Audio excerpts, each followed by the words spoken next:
For our message today, I would like to talk about how we respond to this resurrection. Now, out there in cyberland, I don't think any one of us has the same understanding of what the resurrection is and what it's all about. We all come from different reference points. We all come from different experiences in our lives, and these experiences and these reference points, they shape our imagination of the resurrection. So here are a few ways on how you might understand the resurrection. Some of you see the resurrection as a promise of life after death, an issue of heaven and earth. Some of you see the resurrection as a victory of Christ, overcoming even the worst that we humans are capable of. Comes and cleans up the cosmic mess, as John Dominic Crowson calls it. Some of you see the resurrection as a promise of new life. That kind of resurrection is very tangible when we see the daffodils come up, when we see the robins coming around.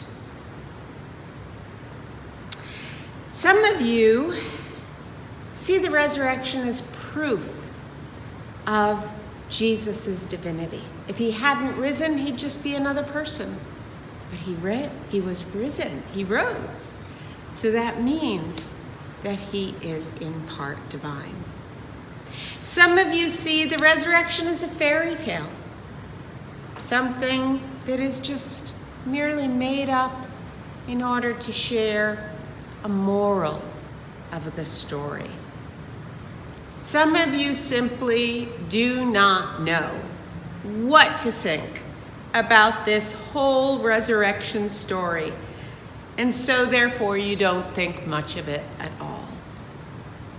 All of these responses, and the many, many, many more responses that there are, all of these responses seem to be a response to something that is absurd, something that is unbelievable, something that is an event that happened 2,000 years ago.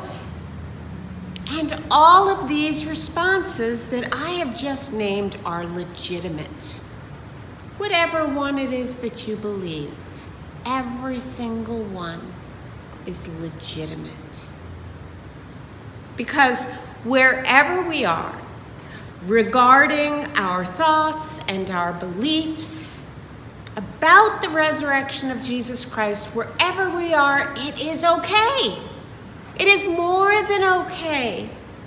Because wherever we are responding from where we are, from our journey, where we are along that journey. We have preached about the journey over and over and over again. We are all on the journey, and it is dependent upon where on the journey we are when we grasp and imagine what the resurrection means, what the resurrection is about, how the resurrection affects you and I. Our gospel story is about the empty tomb, and there are three characters that are responding to that empty tomb, and they're all responding to it differently. So the beloved disciple John, probably John, and the disciple Simon Peter and the disciple Mary Magdalene, they all have very different responses to this resurrection, to this empty tomb. And so the beloved disciple, probably John, saw that Jesus was gone, and he immediately believed. We're not told exactly what he believed, but he came to believe, and his reaction, John's reaction toward the mystery, was immediate belief. He didn't understand what it was that he believed, but he decided that he would understand and believe anyway. Some of you respond to the mysteries of Jesus and the mysteries of Christ in this same way. You are told the stories, and without difficulty you believe. I envy those of you who are like this beloved disciple. You are blessed in your trust. Simon Peter was another character in the story, and the same thing that the beloved disciple John saw, Simon Peter saw. But there was no evidence that Simon Peter believed anything at all. He left the tomb only knowing one thing, that Jesus was no longer there. And this story ends with Simon Peter not yet believing or understanding anything that was happening. Perhaps some of you can relate to Simon Peter. Perhaps you too hear these stories, know the stories, but you can't quite wrap your mind around these stories and what actually happened historically. If you're like me, the empty tomb creates a deep kind of angst. And the stress of not knowing, it might sometimes throw us into some kind of spiritual crisis of some sort. And then the third character is Mary. She saw and didn't believe right away. Mary saw the empty tomb, and she needed just a little bit more to believe and to understand what it was that was going on. The risen Lord, who she had misinterpreted as the gardener at first, spoke her name. And in that intimate exchange of Jesus naming her, Mary, the gardener knew her name. How was that possible? Jesus knew who she was and said, Mary. And it is in that moment Mary came to believe. But what is it that the beloved disciple and Mary, and a little later in the story, Simon Peter, what is it that they all came to believe? To this answer, we need to turn our eyes away from the distraction of the empty tomb. And we need to turn our eyes and our attention to the risen Christ instead. I think what the three came to believe is that the Jesus movement is actually far from over. I imagine that for Jesus' followers, his death meant that the cause was over. I'm not talking about John and Peter and Mary, but his other disciples, when Jesus died, they thought that the cause of spreading love and equality was over.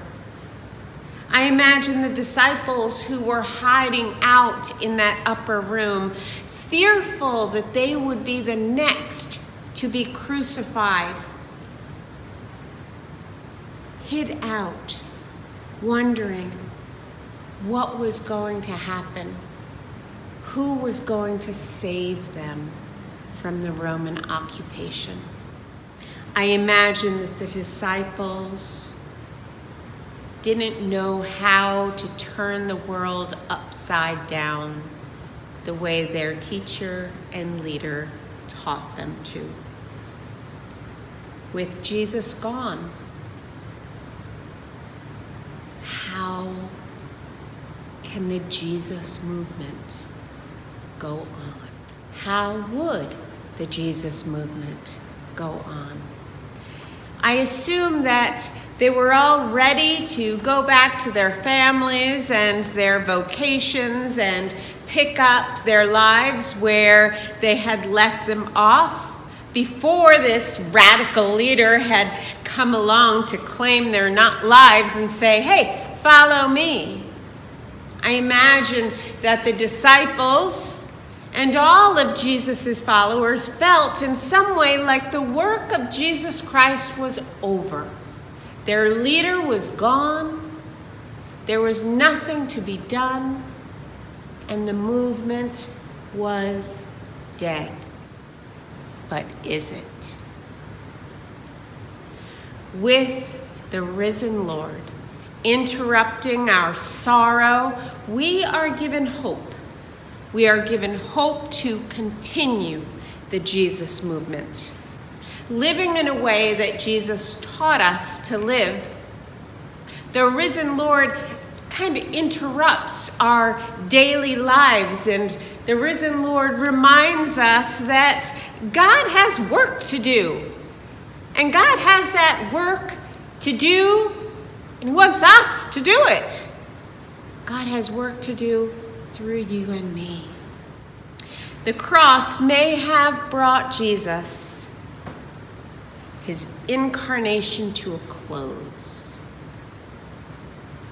But that incarnation that closed, it just only opened up and unleashed the power of God's love to pervade the whole world. The power of God's love continues. It continues to just pop up in people all around us, in circumstances that we find ourselves in. And these resurrection moments of God's love, it continues and continues to remind us and to encourage us to continue to live in Jesus' way, the way of Jesus, the movement of Jesus. The risen Christ in our world today prods us and pokes us to consider that the kingdom of God is at hand. How many times did Jesus tell us that? The kingdom of God is at hand. The risen Christ today challenges us to love our enemy, challenges us that today's demands include that we offer a place at the table for everyone. No one is excluded from the table of Christ. There were a few years ago when I went through a spiritual crisis of sort, and I found myself stuck inside that empty tomb. Have you ever felt stuck in the darkness, alone? Did this resurrection happen or did it not happen? Was it history or fable? And that question, it really plagued me. I imagine you have questioned that occasionally, sometime in your life. Maybe you remember, maybe you don't remember, maybe you never asked that question, but I did. History, fable, what is this story? And I realized that no one actually saw what happened in that tomb. What happened in the tomb was entirely between God and Jesus. There is no narration of Jesus getting up from that stone and walking to that stone that was in front of the doorway and push it aside. There's no narration of that. That part of the story is between Jesus and God. But for the rest of us, Easter begins the moment that the gardener turns to Mary and says her name, Mary. And she turned to the gardener and she recognized Christ and she said, Rabboni, Rabbi. I remember that the miracle is not the empty tomb. The miracle of Easter is the encounter of the Lord that we have during our time on earth. For some of us, that encounter is quite frequent. For some of us, it is infrequent. But I do believe this, that no matter who you are or where you are or what you believe, the risen Christ is always around us. For those who see the risen Christ a little bit more often, all it means is that they're a little bit more open, that they're a little more receptive to that divine energy that encircles them and that they breathe in and exhale. I remember that the tomb is not the point. I remember that the Lord walking this earth next to me, next to you, guiding us, pushing us, talking to us, inspiring us, is what the resurrection story is about. We must never get so focused on this empty tomb that we forget to speak to the gardener. Because the gardener might not just be a gardener. Maybe the gardener is more. Love's power is here. Love's power is here to stay, and it's not going anywhere. And love's power is going to reveal in the most unexpected places. You're not gonna expect it coming, and then all of a sudden, boom, there you see love working in the world, changing, transforming your friends, your family, the strangers around you. And so I ask you on this Easter Sunday, let us keep our senses open. Let us be open to the possibility of coming in contact with the risen Lord that is here around us, and he ain't going nowhere. The risen Lord is with us, and we may see him again and again and again and again and again.